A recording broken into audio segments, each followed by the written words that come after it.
Nadège est là? Oui, là. Les femmes de la famille Sinapin sont matinales. Un rendez-vous avec le divin n'attend pas. Alors, ma fille, ça va? C'est chez sa sœur Nadège que Nadine, accompagnée de ses nièces, se prépare pour aller au temple. Dans sa valise, qu'elle emmène partout avec elle, une collection de tenues indiennes. Pour aller au temple, on va porter le sari. C'est-à-dire, en fait, le fait de prendre son sari, de repasser, parce qu'il y a quand même 5,5 mètres de tissu, on se prépare mentalement à rencontrer la divinité. Quand on pratique une religion, il faut vraiment savoir. Je tiens, moi, à transmettre ce que j'ai appris, à donner mes connaissances.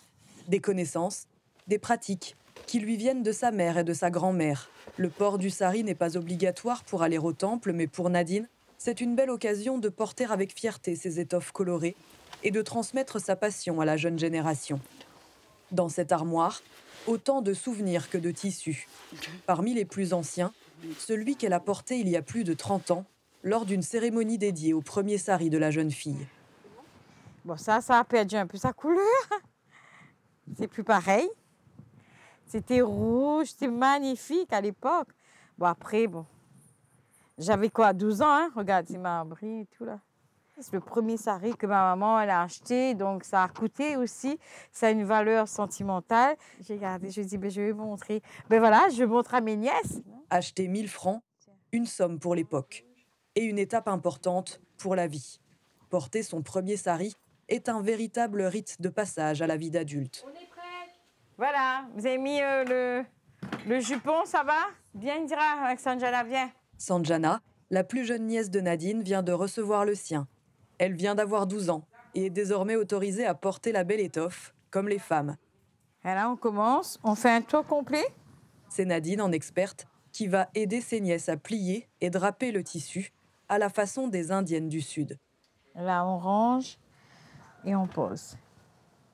C'est toujours un moment entre filles, entre femmes. On se maquille, on met son poutou, on est belle et on part. La flamme harmonieuse, dessinée en blanc sur le front de Nadine, est nommée poutou dans le Tamil Nadu, bindi dans le nord de l'Inde. Ce symbole heureux l'accompagne jusqu'au temple. Mais avant de s'y rendre, Nadine doit trouver de quoi garnir son plateau d'offrande. Le sari trouve sa place dans l'espace public réunionnais. Ça, c'est bon, ça? Il est bien rond, il est bien rond. Ah. Il présente bien dans le plateau, quoi. Ma femme, toujours. Elle est toujours en sari? Toujours en sari.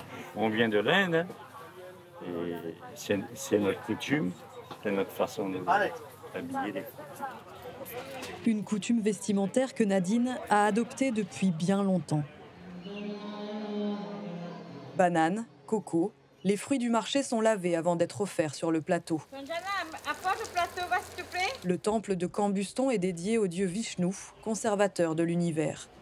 En gardienne de la tradition, Nadine veille au respect des codes rituels et cela concerne évidemment aussi l'habit. Là, par exemple, ça va être une petite fête. On ne va pas non plus mettre un sari plus qu'il n'en faut. Bon, les nouvelles générations sont plus accoutumées avec les linges traditionnels de l'Inde, alors qu'en Inde, ils commencent à être plus pantalon-chemise dans le temple. On vient devant Dieu avant tout.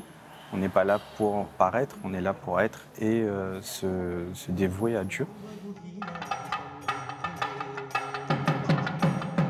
L'étoffe a une fonction cultuelle mais également culturelle. Après le temple, Nadine emmène ses nièces dans cette boutique du nord de l'île. Deepika y vend des centaines de saris différents. Les filles avec moi. En fait, on prépare le Dipavali. Oui. Et donc, on va faire une danse folklore du Sud. Tu me donnes les couleurs que tu aimerais. Il y a du vert, il y a du mauve, il y a du rouge. Nadine y trouve son bonheur pour préparer ses spectacles de danse, mais aussi pour s'habiller dans la vie de tous les jours. Et c'est bien souvent le calendrier qui fixe le code vestimentaire. Le lundi, je porte tout le temps du blanc. Pour Shiva, je commence la semaine avec Shiva. Dans la famille, même ma sœur et tout, on est en blanc. Tous les lundis. Vendredi, c'est comme le jour de Lakshmi, ils portent du rouge. Tout dépend de la personne, après, de sa croyance. Moi, je suis toujours en sari. Moi, j'adore le sari. Moi, je pense que c'est très élégant. Après, c'est la femme indienne, quoi. Oui, voilà, c'est la femme indienne. Chez tout le monde qui vient acheter, c'est pas juste la communauté hindoue, quoi. Par exemple, quand c'est l'Aïd après le Ramadan, chaque événement a son sari, quoi. La communauté musulmane est majoritairement d'origine indienne à La Réunion.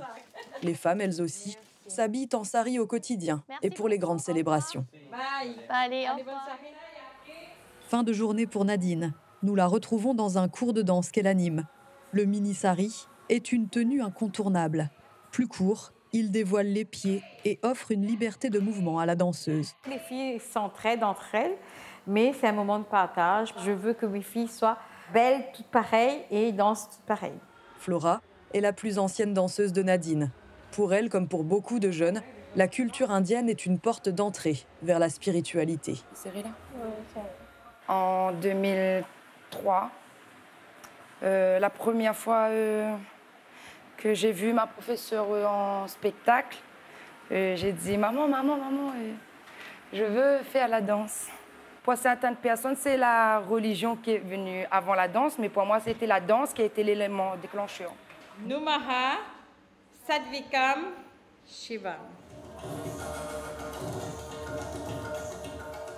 Le sari, bien plus qu'une tenue, bien plus qu'un tissu. Véritable moyen d'expression culturelle et spirituelle, un art de vivre dans la religion et la société.